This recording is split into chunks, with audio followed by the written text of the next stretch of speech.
तुम्हारे अपने पसंदीदा बुकमार्क समरी चैनल में स्वागत है। किताब का नाम है एलिमेंट्स ऑफ क्रिटिकल थिंकिंग और इसके लेखक हैं अल्बर्ट रदरफोर्ड। ये किताब पूरे मजे से तुम्हें ये समझाती है कि सोचने का मतलब सिर्फ दिमाग चलाना नहीं होता, बल्कि दिमाग को सही दिशा में, साफ तरीके से और बिना बायस के चलाना होता है। तुम इसे ऐसा समझो कि ये किताब तुम्हें तुम्हारे ही दिमाग का मैप पकड़ा देती है और कहती है कि चलो अब इसे स्मार्ट तरीके से चलाते हैं और हर जगह गड्ढों में गिरने से बचते हैं। अल्बर्ट रदरफोर्ड का स्टाइल ही ऐसा है कि वो कोई भारी फिलॉसफी नहीं झाड़ते, बल्कि बिल्कुल लाइफ वाली मिसालों से बताते हैं कि कैसे हम रोजमर्रा की चीजों में गलत फैसले ले लेते हैं, सिर्फ इसलिए क्योंकि हम चीजों को सतह से आगे जाकर नहीं सोचते। ये किताब उस आदत को ठीक करती है और तुम्हें सिखाती है कि कैसे कोई भी चीज सामने आए तुम उसे एक साफ, शांत और समझदार दिमाग से देख सको। अब कहानी की तरह चैप्टर 1 शुरू करते हैं। चैप्टर 1 की शुरुआत ऐसे होती है जैसे तुम किसी कमरे में आंख बंद करके घुस जाओ और तुम्हें पता ही न चले कि किस तरफ क्या रखा है, कहाँ कुर्सी पड़ेगी और कहाँ दीवार से टकराओगे।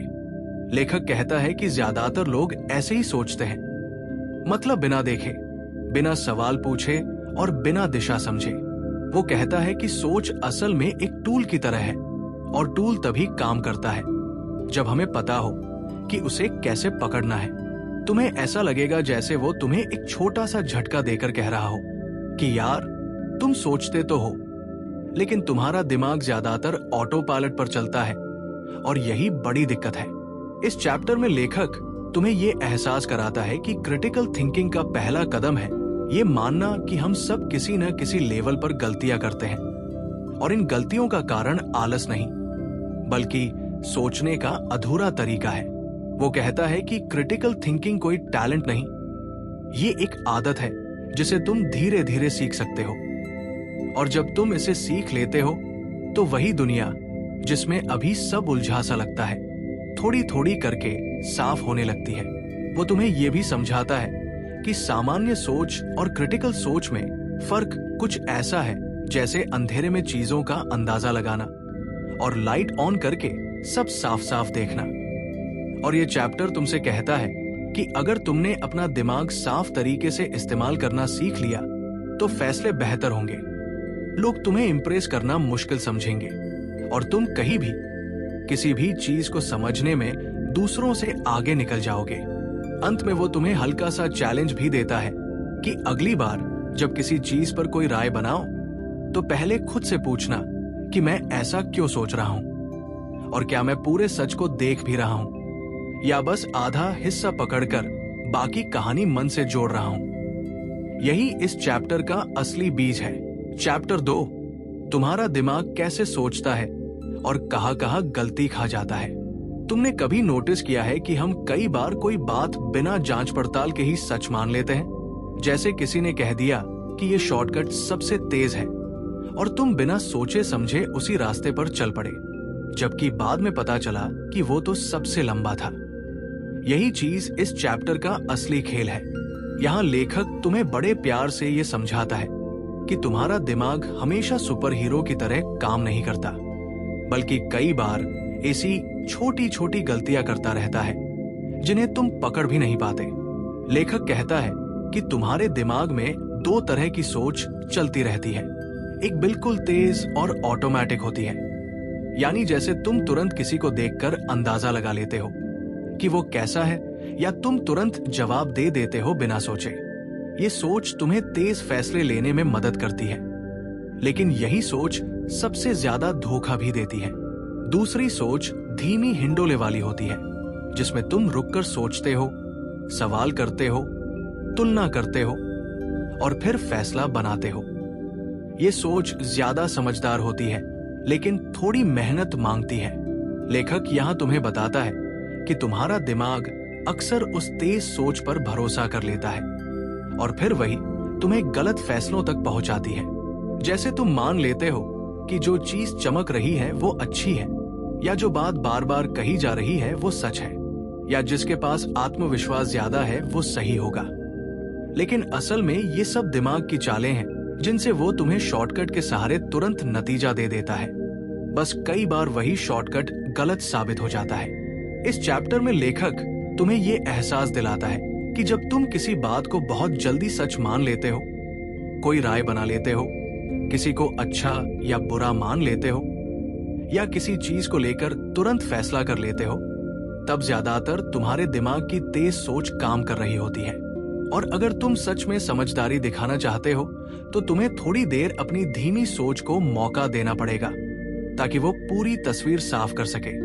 लेखक तुम्हें समझाता है कि सही सोच की शुरुआत यहीं से होती है, जब तुम अपनी दिमागी गलतियों को पहचानना सीख लेते हो और खुद को ये कह पाते हो कि रुक, 1 मिनट, पूरी बात देख लेते हैं। तभी तुम्हारा दिमाग बिना बहके, बिना जल्दबाजी के सही दिशा में चलता है।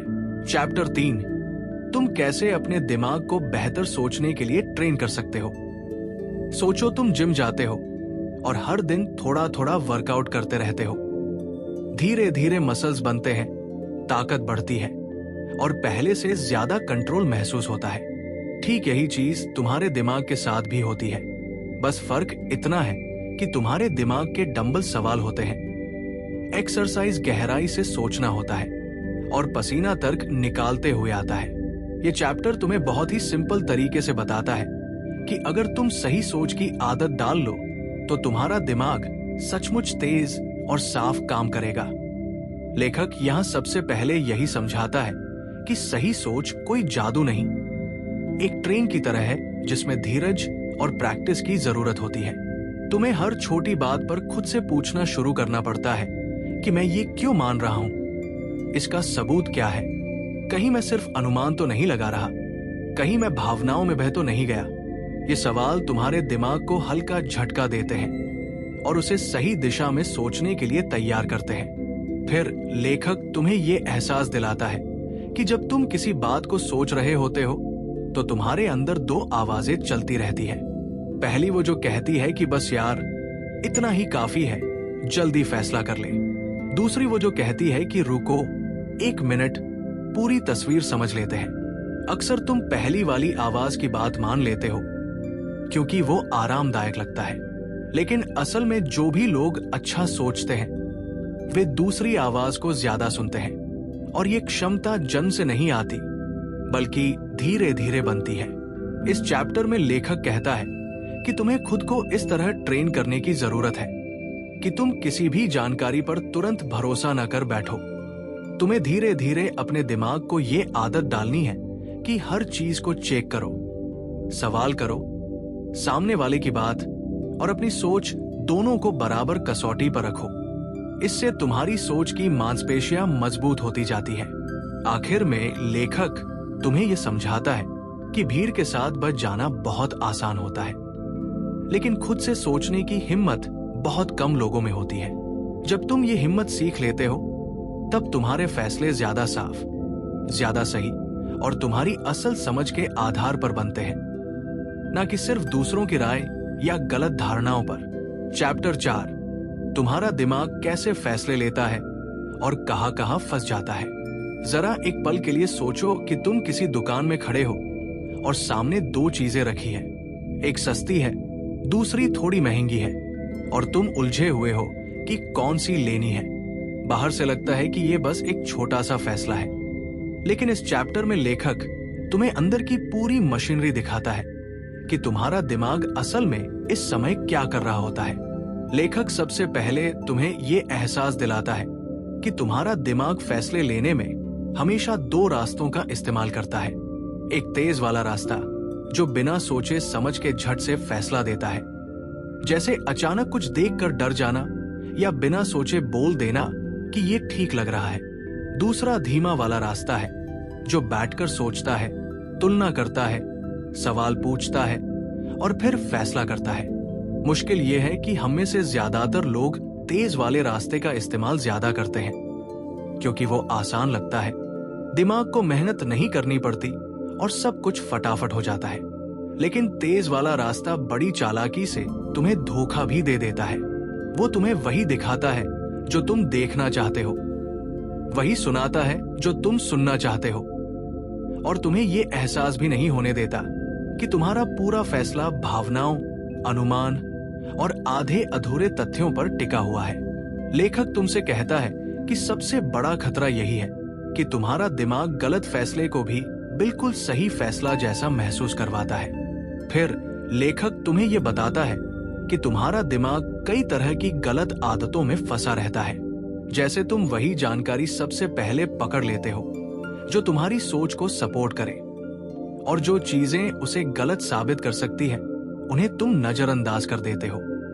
इसे वो एक तरह की मानसिक शॉर्टकट की बीमारी कहता है। तुम उन चीजों को ज्यादा भरोसेमंद मान लेते हो जिन्हें तुम पहले से पसंद करते हो।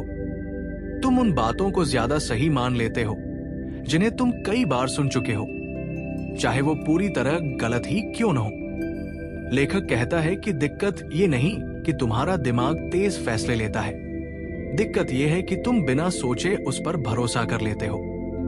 अगर तुम थोड़ी देर रुककर धीमे वाले रास्ते का इस्तेमाल करो तो तुम्हारा दिमाग तुम्हें साफ तस्वीर दिखाता है। चैप्टर के आखिर में लेखक तुम्हें समझाता है कि सही सोच का मतलब ये नहीं कि तुम हर चीज में शक करने लगो, बल्कि ये कि तुम अपने दिमाग को इतना समझो कि वो कब शॉर्टकट ले रहा है और कब सचमुच सोच रहा है। जब तुम इस फर्क को पकड़ लेते हो तब तुम्हारा फैसला ज्यादा मजबूत, ज्यादा साफ और दूसरों के असर से मुक्त होने लगता है। चैप्टर 5, कैसे तुम्हारी मान्यताएं तुम्हारी सोच को चुपचाप कंट्रोल करती रहती है। सोचो, तुम्हारे सिर में एक अदृश्य चश्मा लगा हुआ है और तुम दुनिया को उसी चश्मे के लेंस से देख रहे हो। अब समस्या ये है कि तुम्हें पता ही नहीं कि ये चश्मा लगा हुआ है। तुम्हें लगता है कि तुम चीजों को वैसे देख रहे हो जैसे वे हैं, लेकिन असल में तुम उन्हें वैसा देख रहे हो जैसा तुम्हारा चश्मा दिखा रहा है। इस चैप्टर में लेखक तुम्हें उसी अदृश्य चश्मे का सच दिखाता है।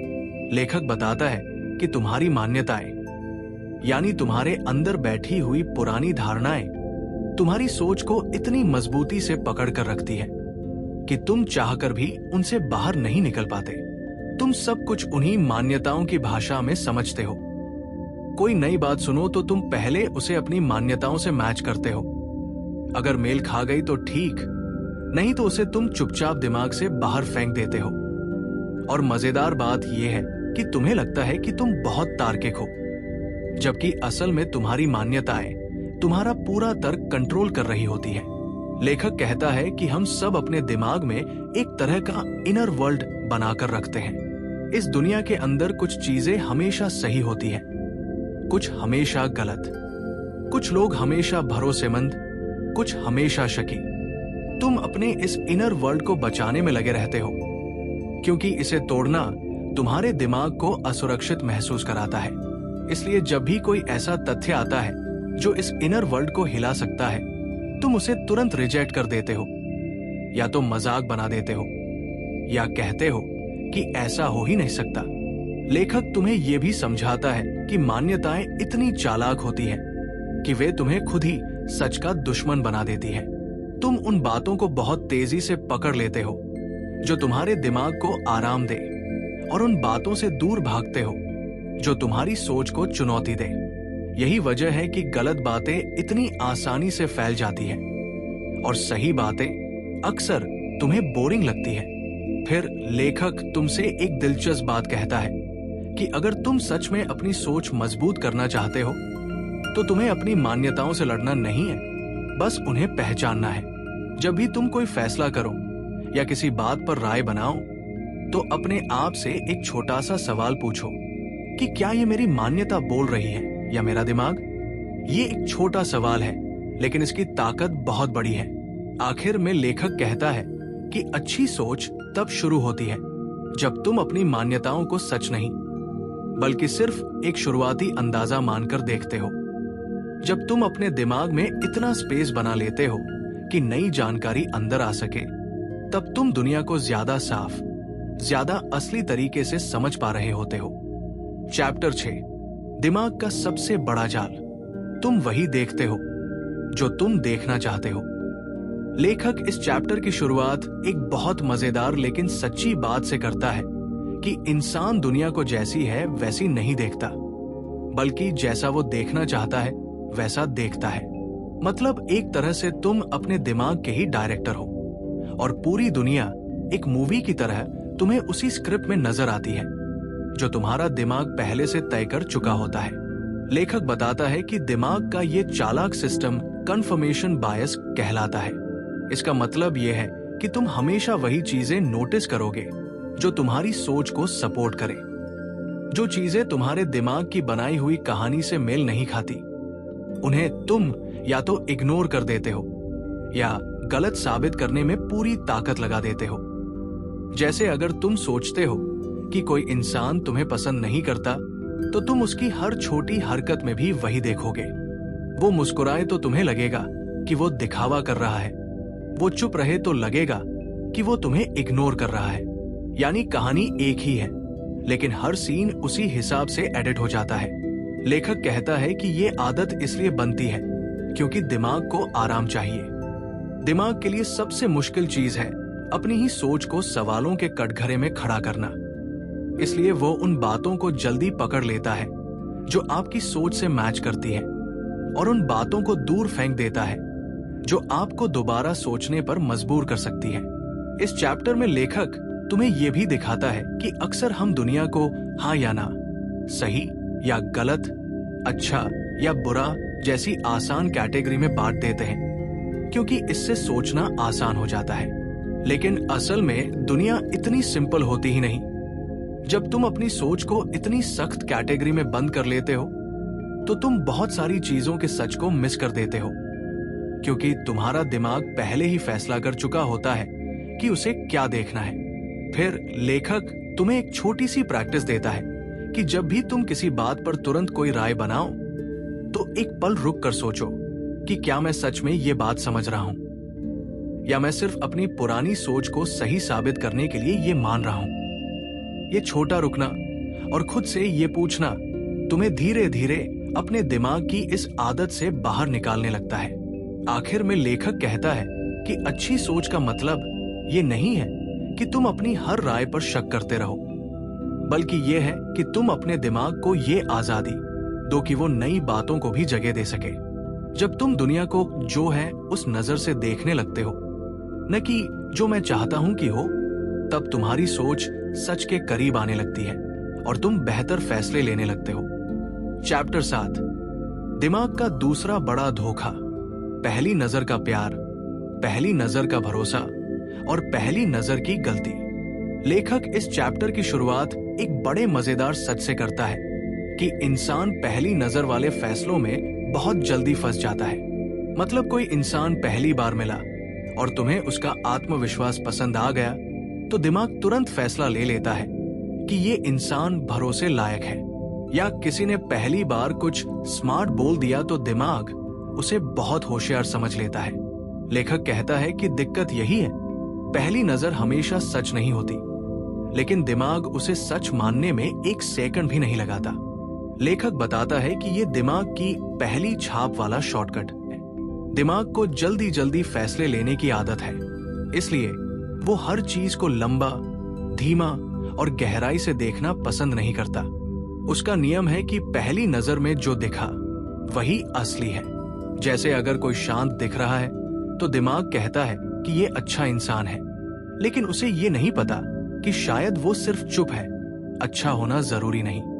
और अगर कोई थोड़ा तेज बोल रहा है तो दिमाग उसे तुरंत घमंडी समझ लेता है, जबकि असल में वो बस एक्साइटेड भी हो सकता है।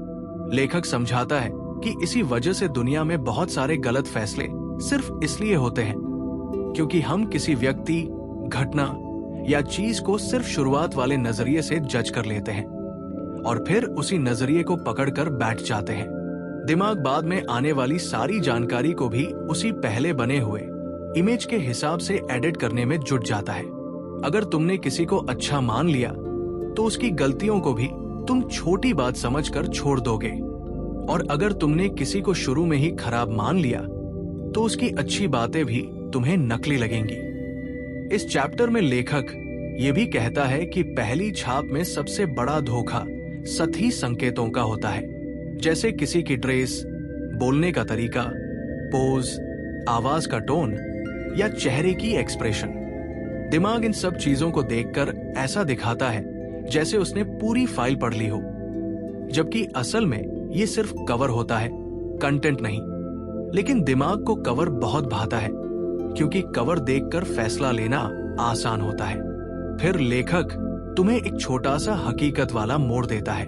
वो कहता है कि अच्छी सोच वाला इंसान कभी भी सिर्फ पहली छाप पर अपनी राय खड़ी नहीं करता। वो थोड़ा रुकता है, थोड़ा और देखता है, थोड़ा और समझता है। वो पहले इंप्रेशन को सिर्फ एक शुरुआती इशारा मानता है, न कि आखिरी सच्चाई। लेखक कहता है कि ये आदत इंसान को गलत लोगों से बचाती है, अच्छे लोगों को सही तरह देखने में मदद करती है और दुनिया की समझ को ज्यादा गहराई देती है। चैप्टर के अंत में लेखक कहता है कि दिमाग का सच में मजबूत होना तभी शुरू होता है जब तुम ये मान लेते हो कि पहली नजर सिर्फ एक शुरुआत है, न कि पूरा सच। जब तुम बड़े फैसलों, रिश्तों, भरोसे और जजमेंट को पहली झलक पर नहीं छोड़ते, तभी तुम्हारी सोच धीरे धीरे मजबूत, साफ और परिपक्व बनने लगती है। चैप्टर 8, दिल को जो पसंद आए, दिमाग उसे सच मान लेता है। लेखक इस चैप्टर की शुरुआत एक बेहद सच्ची और रोजमर्रा की बात से करता है। वो कहता है कि हम इंसान एक अजीब आदत से परेशान रहते हैं और हमें इसका पता भी नहीं चलता। अगर हमें कोई चीज पसंद आ जाए, चाहे वो कोई इंसान हो, कोई आइडिया हो, कोई सोच हो या कोई कहानी, तो हमारा दिमाग बिना सोचे समझे उसे सच मानने लगता है। यानी पसंद की चीज सच बन जाती है और नापसंद चीज झूठ। लेखक समझाता है कि दिमाग असल में बहुत भावुक है और उसे मजेदार, आसान और सुख देने वाली बातें पसंद आती है। इसलिए अगर कोई राय, विचार या इंसान हमें अच्छा लग जाए तो दिमाग उसके बारे में सब कुछ अच्छा ही देखने लगता है। और अगर हमें कोई चीज पसंद ना आए तो दिमाग उसकी हर बात में गलती ढूंढना शुरू कर देता है। ये दिमाग का भावनाओं वाला फिल्टर है जो हर चीज को अपनी पसंद और नापसंद के हिसाब से एडिट करता रहता है।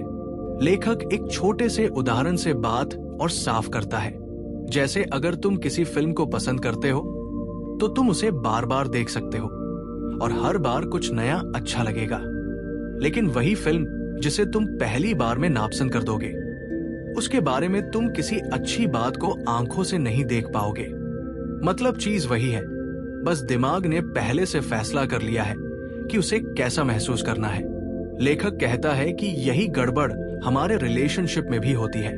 किसी इंसान के प्रति अगर अच्छी भावनाएं बन गई तो दिमाग उसकी गलतियों को भी छोटी बात मानता है।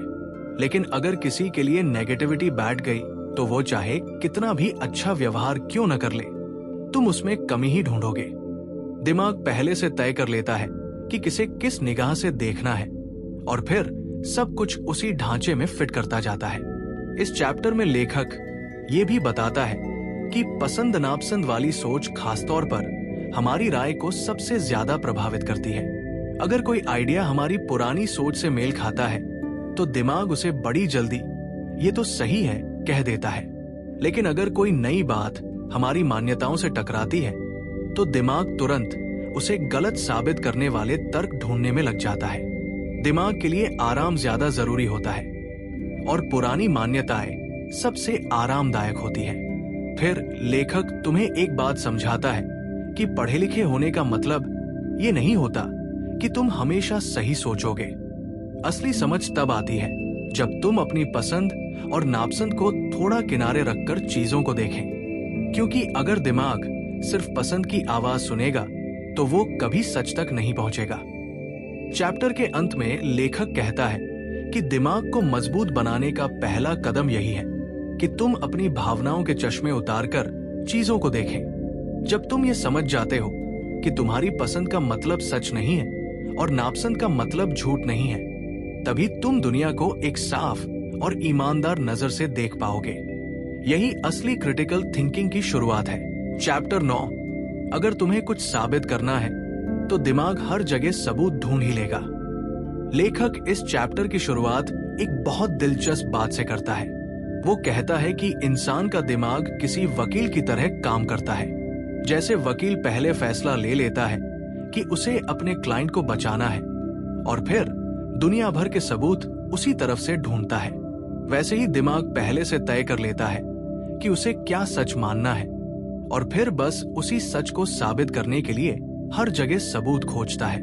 लेखक समझाता है कि दिमाग की सबसे बड़ी दिक्कत यह है कि वो सच ढूंढने नहीं जाता, वो सिर्फ अपनी बात सही साबित करने जाता है।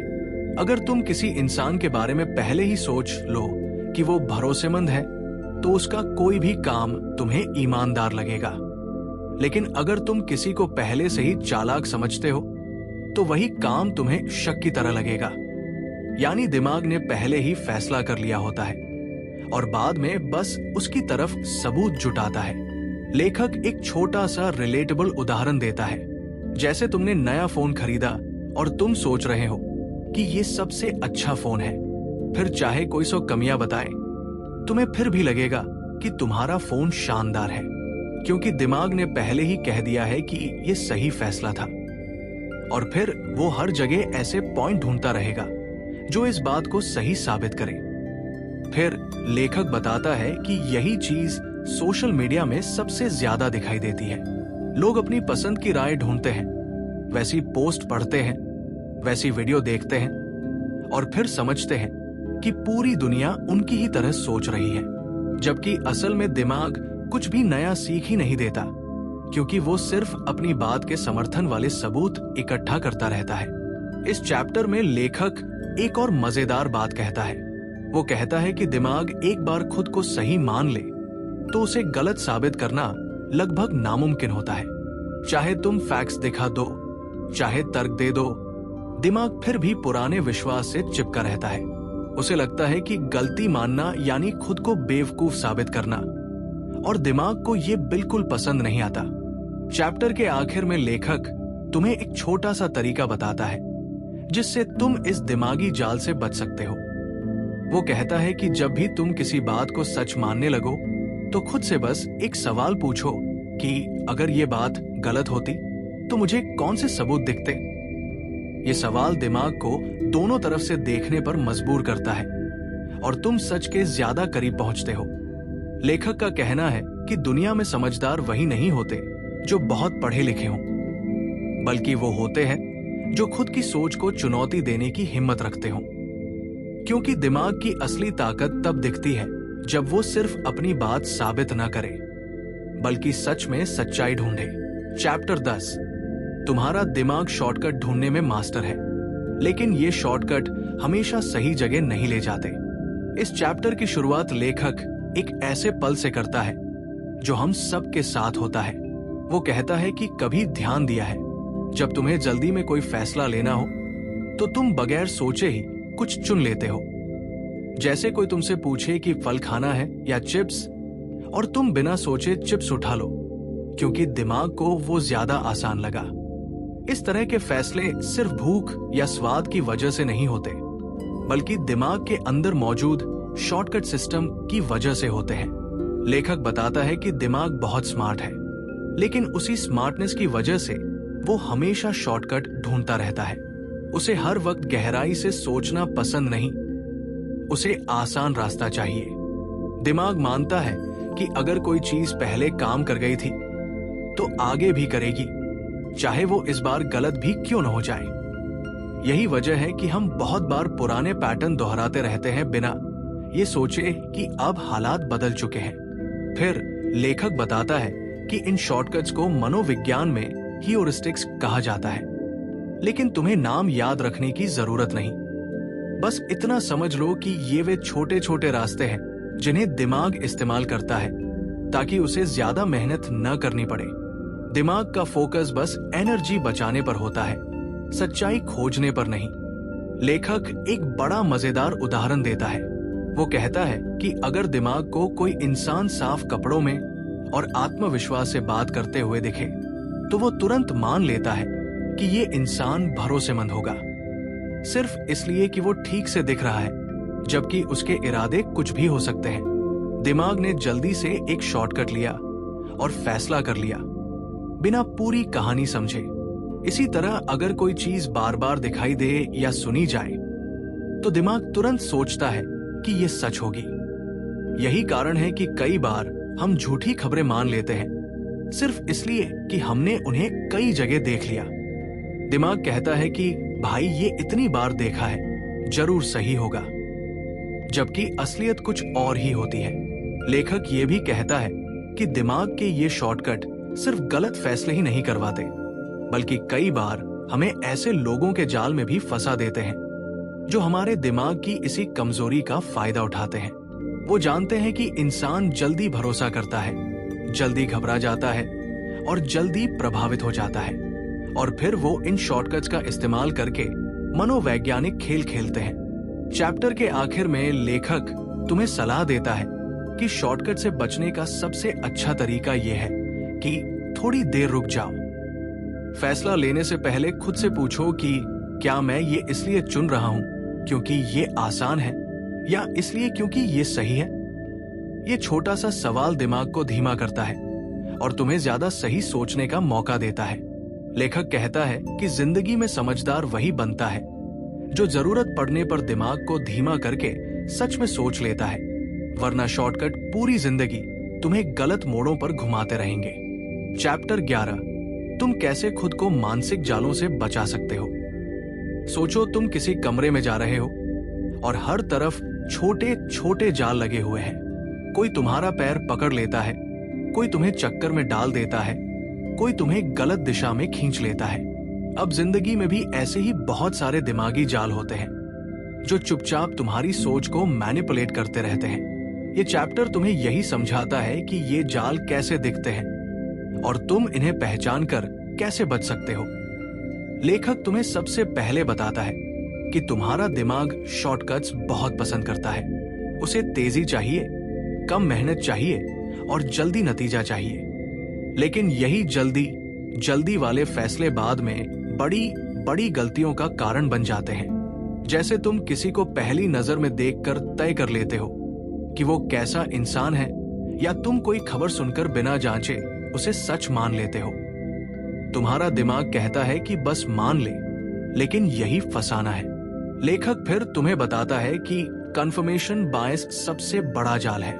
तुम वही चीजें खोजते हो जो तुम पहले से मानते हो, और जो चीज तुम्हारी मान्यता के खिलाफ जाती है उसे तुम नजरअंदाज कर देते हो। जैसे अगर तुम सोचते हो कि कोई तुम्हें पसंद नहीं करता, तो उसके हर छोटे छोटे व्यवहार को तुम उसी निगाह से देखोगे। ये जाल तुम्हारी सोच को तंग कर देता है। इसके बाद वो अवेलेबिलिटी बायस समझाता है, मतलब तुम उन्हीं चीजों पर यकीन कर लेते हो जो तुरंत तुम्हारे दिमाग में आ जाती है। जैसे अगर तुमने हाल ही में किसी हादसे की खबर देखी हो, तो तुम्हें लगेगा हादसे बहुत ज्यादा हो रहे हैं, जबकि असलियत में ऐसा नहीं होता। तुम्हारा दिमाग बस ताजा चीजों को बड़ा दिखा देता है। फिर लेखक कहता है कि इमोशनल रीजनिंग भी बहुत खतरनाक जाल है। तुम मान लेते हो कि जो तुम महसूस कर रहे हो वो सच है। जैसे अगर तुम्हें लगे कि तुम फेल हो, तो तुम मान लेते हो कि तुम सच में फेल हो, जबकि हकीकत अलग हो सकती है। ये जाल तुम्हें अपनी भावनाओं में कैद कर देता है। इस चैप्टर में लेखक तुम्हें एक बेहद आसान ट्रिक देता है। वो कहता है कि जब भी तुम्हें लगे कि तुम्हारा दिमाग किसी नतीजे पर पहुंच गया है, तो खुद से बस एक सवाल पूछो कि क्या ये सच में तथ्य है या केवल मेरा दिमाग शॉर्टकट मार रहा है। जैसे तुम 2 मिनट रुककर खुद से पूछो कि तुमने ये निष्कर्ष क्यों निकाला, तुम्हारा सबूत क्या है, क्या इसका कोई दूसरा मतलब हो सकता है। ये छोटी सी आदत तुम्हें आधे से ज्यादा मानसिक जालों से बचा लेती है। फिर वो बताता है कि तुम्हें अपनी सोच को हमेशा एक दोस्त की तरह ट्रीट करना चाहिए, दुश्मन की तरह नहीं। मतलब जब तुम्हारी सोच गलत दिशा में जाती है, तो तुम उसे डांटने या दबाने की बजाय बस जेंटली पकड़कर वापस सही रास्ते पर लाओ। इससे तुम्हारी क्लैरिटी बढ़ती है और तुम ज्यादा मैच्योर फैसले लेने लगते हो। इस चैप्टर का मजेदार हिस्सा यह है कि लेखक तुम्हें डराता नहीं है, बल्कि तुम्हें एम्पावर करता है। वो कहता है कि दिमागी जालों से बचना बहुत प्रैक्टिकल चीज है, कोई रॉकेट साइंस नहीं है। तुम जितना अपनी सोच को ऑब्जर्व करोगे, उतना तुम खुद को समझने लगोगे और धीरे धीरे तुम्हारा दिमाग उन जालों को पार करने लगेगा जिसमें पहले तुम बार बार फंसते थे। तो इस चैप्टर का असली संदेश यही है कि तुम्हारी सोच को साफ करने का पहला कदम यह है कि तुम अपनी सोच के जालों को पहचानो। जब तुम समझ लेते हो कि तुम्हें कौन सी पिटफॉल में गिराया जा रहा है, तभी तुम उससे बच सकते हो और अपनी मानसिक ताकत को सही दिशा में इस्तेमाल कर सकते हो। चैप्टर 12, तुम कैसे सच को झूठ से अलग कर सकते हो।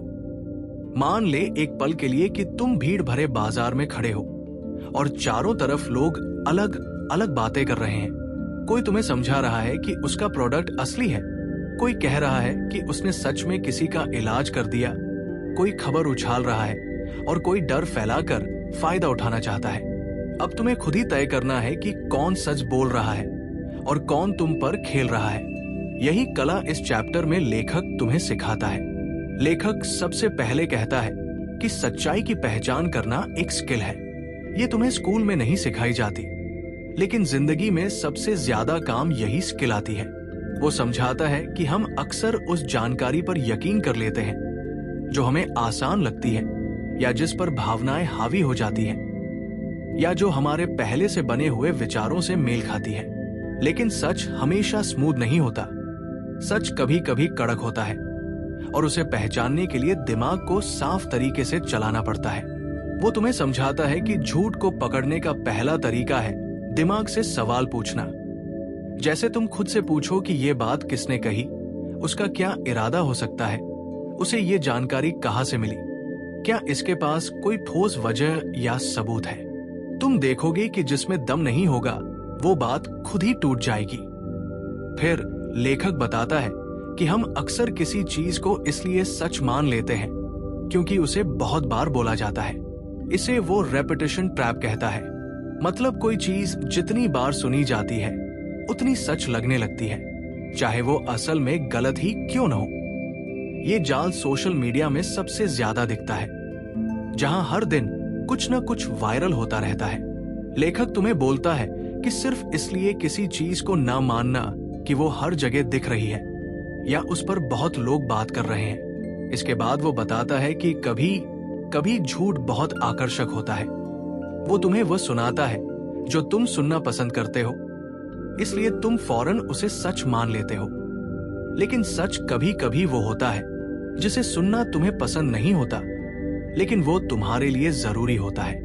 वो कहता है कि असली क्रिटिकल थिंकर वही है जो अपनी पसंद के खिलाफ जाकर भी सच को जगह देता है। फिर लेखक तुम्हें एक मजेदार तरीका समझाता है। वो कहता है कि जब भी तुम कोई नई जानकारी सुनो तो उसे ऐसे देखो जैसे तुम किसी डिब्बे को हिलाकर जांच रहे हो कि अंदर क्या है।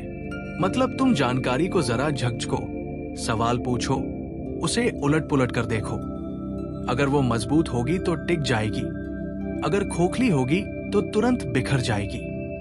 चैप्टर का सबसे खूबसूरत हिस्सा तब आता है जब वो कहता है कि सच की पहचान का सबसे बड़ा तरीका है कि तुम भावनाओं को थोड़ी देर के लिए किनारे रखकर सोचो, क्योंकि झूठ हमेशा भावनाओं के सहारे चलता है।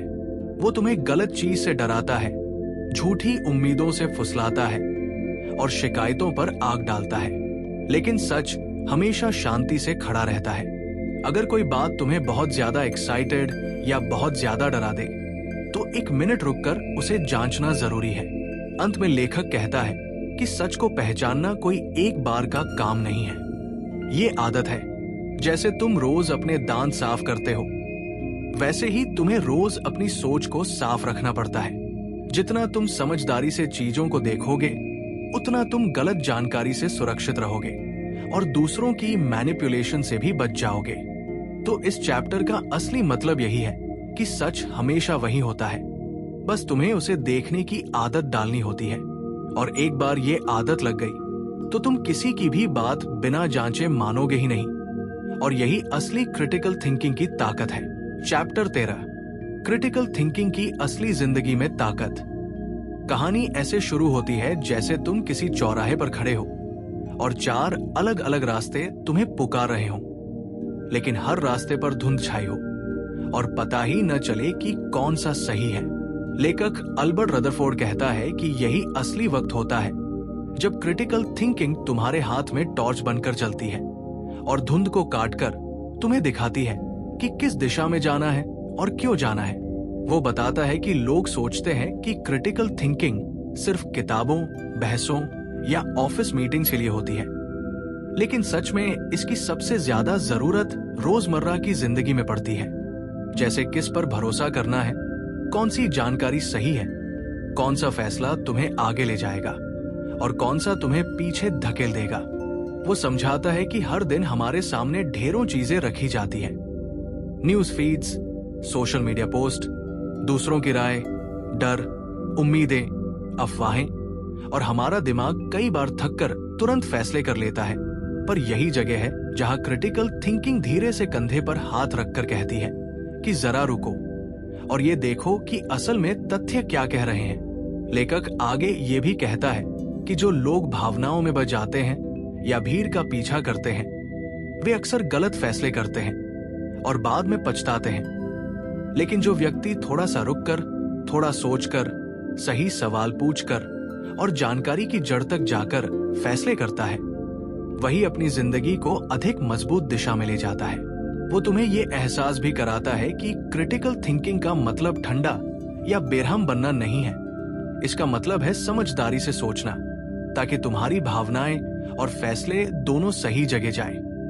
लेखक कहता है कि जब तुम ये आदत बना लेते हो कि किसी भी बात को तुरंत सच नहीं मानना, बल्कि थोड़ा जांचना कि इसके पीछे क्या कारण है, इसका फायदा किसे है, इसका आधार क्या है, तब तुम धीरे धीरे वैसा इंसान बनते हो जिसे धोखा देना, भटकाना या मैनिपुलेट करना आसान नहीं रहता। और इसी को वो जिंदगी की असली ताकत कहता है। अंत में वो कहता है कि क्रिटिकल थिंकिंग तुम्हें दुनिया से डरना नहीं सिखाती, बल्कि दुनिया के शोर के बीच तुम्हारी अपनी सोच का असली स्वर सुनना सिखाती है। और जब तुम ये पकड़ लेते हो तो जिंदगी कहीं ज्यादा साफ और नियंत्रण में महसूस होने लगती है। चैप्टर 14, क्रिटिकल थिंकिंग को आदत बनाने का असली तरीका। ये चैप्टर ऐसे शुरू होता है जैसे तुम किसी शांत कमरे में बैठे हो और तुम्हें अचानक ये समझ आ जाए कि जिंदगी में हर बड़ी चीज किसी एक बड़े कदम से नहीं, बल्कि छोटी छोटी आदतों से बदलती है। लेखक अल्बर्ट रदरफोर्ड कहता है कि क्रिटिकल थिंकिंग पहली बार में कोई चमकदार जादू नहीं लगती। ये एक तरह की रोजमर्रा में इस्तेमाल होने वाली मानसिक मांसपेशी है, जो तभी मजबूत होती है जब तुम इसे बार बार छोटे छोटे मौकों पर इस्तेमाल करते हो। वो बताता है कि कई लोग सोचते हैं कि क्रिटिकल थिंकिंग सीखने का मतलब है हमेशा किसी बात पर शक करना या हर चीज पर शक की नजर डालना। लेकिन सच में ये एक शांत और संतुलित आदत है जिसमें तुम बस इतना करते हो कि किसी भी बात को तुरंत सच या झूठ मानने की जल्दी नहीं करते। लेखक थोड़ी देर के लिए जैसे तुम्हारे सामने बैठकर कहता है कि शुरुआत हमेशा छोटी चीजों से होती है। जैसे जब कोई तुम्हें कोई खबर सुनाए तो तुम थोड़ा रुककर ये सोचो कि ये बात किस स्रोत पर आधारित है। जब कोई अपनी राय बहुत आत्मविश्वास से रखे तो तुम मन में ये पूछो कि क्या ये बस उसका नजरिया है या इसके पीछे कोई ठोस वजह भी है। जब तुम कोई फैसला लेने वाले हो तो खुद से धीरे से ये पूछो कि इस फैसले को तुम किस भावना से ले रहे हो, डर, लालच, उम्मीद या सच में जानकारी के आधार पर। लेखक समझाता है कि ऐसे छोटे छोटे सवाल तुम्हारी सोच को धीरे धीरे तेज और स्थिर बनाते हैं। इसके बाद वो बताता है कि क्रिटिकल थिंकिंग का सबसे बड़ा फायदा यह है कि ये तुम्हें प्रतिक्रियाशील नहीं बल्कि समझदार बनाती है। तुम हर बात पर तुरंत प्रतिक्रिया देने वाले इंसान से बदलकर वो इंसान बन जाते हो जो समझकर, सोचकर और संतुलन रखकर प्रतिक्रिया देता है। यही वो चीज है जो जीवन में गलतियों को कम करती है और साफ सुथरे, सही फैसले लेने की क्षमता पैदा करती है। लेखक ये भी कहता है कि आदत तभी बनती है जब तुम इसे मजबूरी नहीं बल्कि खुशी से अपनाते हो। इसलिए वो कहता है कि क्रिटिकल थिंकिंग को एक मजेदार गेम की तरह इस्तेमाल करो। जैसे कोई भी बात मिलने पर मन ही मन कहो कि चलो देखते हैं इसके पीछे की सच्चाई क्या है। जब जानकारी साफ होने लगती है, जब चीजों को समझना आसान होने लगता है, जब फैसले खुद ब खुद बेहतर होने लगते हैं, तब तुम महसूस करते हो कि ये आदत सिर्फ दिमाग नहीं, जिंदगी को भी बेहतर बना रही है। चैप्टर के अंत में लेखक जैसे तुम्हें एक हल्की सी मुस्कान के साथ याद दिलाता है कि दुनिया में शोर हमेशा रहेगा, लोग तुम्हें अपनी तरफ खींचने की कोशिश करते रहेंगे। लेकिन अगर तुमने ये आदत बना ली कि हर चीज को समझकर, सोचकर और अपने साफ दिमाग से देखना है, तो तुम हमेशा अपने फैसलों के मालिक बने रहोगे। और यही क्रिटिकल थिंकिंग का असली उद्देश्य है कि तुम खुद को और अपनी जिंदगी को अधिक स्पष्टता और मजबूती के साथ चलाओ। इस किताब के लिए बस इतना ही। उम्मीद है तुम्हें ये समरी पसंद आई होगी, तो हमारे चैनल को सब्सक्राइब जरूर कर देना और वीडियो को शेयर करना मत भूलना। मैं जल्दी ही एक और शानदार और मजेदार नई किताब की समरी लेकर फिर मिलूंगा।